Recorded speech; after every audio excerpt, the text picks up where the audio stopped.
Helldivers are required to undertake many difficult missions, but few test their abilities more than Blitzes. And now, with the discovery of bot mining operations on several magma planets, an even more difficult kind of Blitz has been put into effect by High Command: destroying bot bioprocessors. In light of this new mission type, we decided to take up a new challenge: successfully destroying all bioprocessors with the highest stakes imaginable.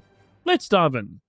Of all the biomes we've encountered in the Galactic War, the recently discovered magma planets of Fury, K, and Mox have to be the most hostile imaginable. Save for worlds such as Hellmire, where fire tornadoes run rampant, and the many hazards encountered on the former Terminid hive world Osha'une, magma planets have no equal. Volcanic activity on these hellish worlds is persistent, virtually inescapable if we're being honest. Lava flows, fiery lakes, and gushing fissures of molten rock all make for arguably the most difficult terrain to successfully navigate without somehow being burnt to a crisp. And with sheer cliffs, rocky outcrops, and imposing bluffs, magma planets are tough to move around on, even without all the fire and brimstone. One wrong move, and the bots could end up being the least of your worries. Speaking of bots, their presence on these worlds is heavy, especially on missions with higher difficulty ratings. Diving as a squad is tricky enough, so embarking on super hull dives alone is all but suicide. Still, there are those divers who are able to take on even the toughest of operations all on their own, but suffice to say, they're few and far between.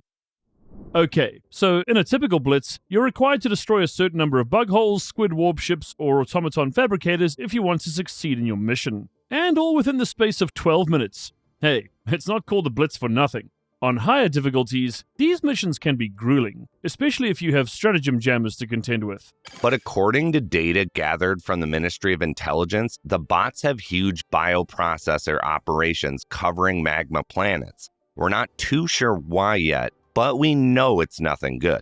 Needless to say, on super hell dives, you're required to take out bioprocessors at 4 different sites, with each site having between 3 and 5 bioprocessors. If you do this as a squad, then you can easily split up and take out these bot assets without too much difficulty, as long as your teammates know what they're doing, of course. Extracting might be another story, but at the very least, taking out all primary objectives and most or all secondaries with a full squad of veterans is still pretty doable. And this is where our challenge comes in. We asked the question, is it possible for a lone Helldiver to take out every last bioprocessor in 12 minutes and maybe even extract? Let's now take a closer look at our approach and discuss some tactical options to see just how possible overcoming this challenge is.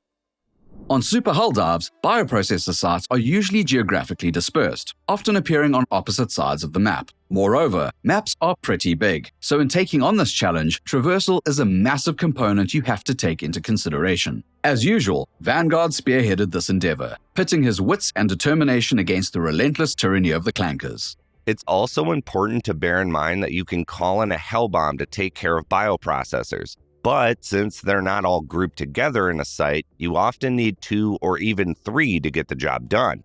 Hellbomb call-ins take a long time, and arming them can also take a while. And if you're surrounded by bots, well, this really isn't a great method. To solve the traversal problem, and provide myself with an additional weapon, the FRV was absolutely mandatory. And in choosing a weapon with enough oomph to take out bioprocessors and most enemies rapidly while having an ample supply of ammunition available, I decided to use the M1000 Maxi Gun. With its supremely high rates of fire and medium armor penetration, the Maxi Gun might be the best possible support weapon for destroying bioprocessors. You're free to disagree, but the results speak for themselves. To deal with hordes of enemies and clear sites quickly, the orbital laser was another stratagem Vanguard employed to generally good effect. And finally, to take out gunships and heavier enemies, Vanguard also employed the AAC-8 autocannon sentry. That's exactly right, Interloper. For my armor, I decided to use the new RS-40 Beast of Prey heavy set, mostly because I like how it looks, but also because the passive, rock solid, provides some resistance to ragdolling. My primary was the ARGL-21-12, my secondary the GP-31 grenade pistol, and my throwable the G123 thermite. So if you want to replicate my loadout, be my guest. But for this challenge, anything goes. With this in mind, what would you use to get the job done, Helldivers? Let us know in the comments. So as is always the case, picking the correct drop point is crucial when undertaking any serious challenge. It's almost always a gamble, but if you land in an area with a stratagem jammer or in the middle of a heavily fortified bot outpost, you're going to get off to a bad start. Playing it safe can work, but that can also cost you time, which is a commodity you have precious little of. Now, I ran this particular challenge several times in an attempt to get the best possible results, but no matter what, I always faced the same difficulties. On Super Helldive on Magma Planets, bots are everywhere, and multiple hulks are a regular feature. The perimeters of bot bases are also manned by machine gunners and cannon turrets, so there was also that to contend with. And spawn and reinforcement rates, especially near bioprocessors, often bordered on utterly ridiculous. Generally speaking, even on regular blitzes, you'll want to call down as much as you can right at the beginning so that you're fully supplied and ready to go. Of course, one miscalculation can cost you everything, so be careful and use your discretion. Sometimes you'll drop in and have to start fighting immediately, so you won't even have time to plan.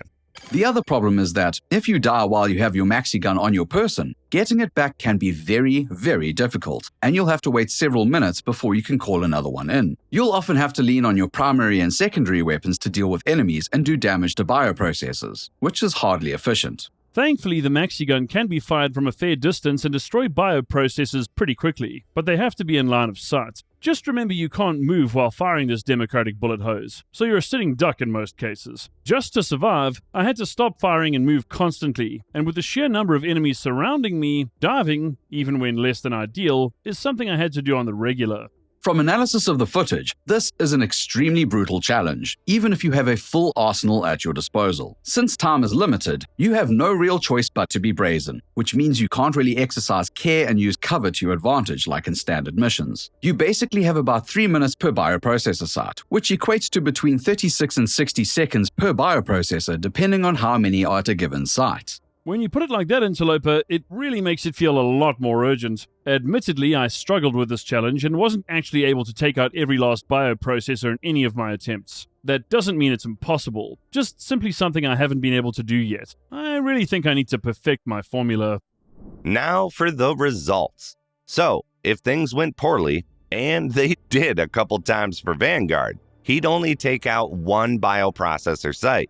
But in one case, he was able to take out 3 of 4 sites, meaning he got very close to actually completing the challenge. For only a few attempts, I gotta say, that's pretty darn democratic. Probably the 3 biggest factors here are how far apart the bioprocessors were, the sheer density of bots within and around these sites, and the general geography of the Magma Planets. Even if Vanguard was able to call in an FRV and use it to move across the map, trying not to flip the vehicle or wind up in a lake of literal lava while coming under fire from bot patrols was a challenge all on its own.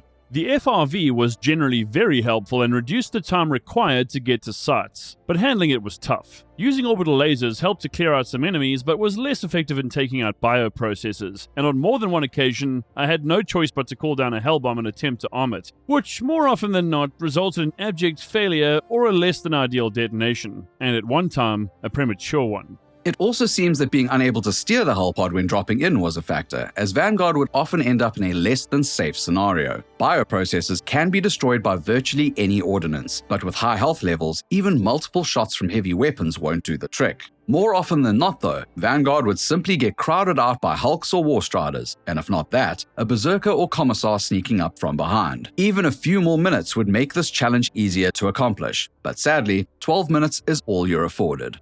500 kg bombs may have been a better call than the orbital laser, but again, I think I need to tweak my loadout. Although I did get very close in one instance, I was unable to complete this challenge. Still, I certainly learnt a lot and got to test out my helldiving abilities to their fullest. After all, anything done in the name of managed democracy is well worth the effort.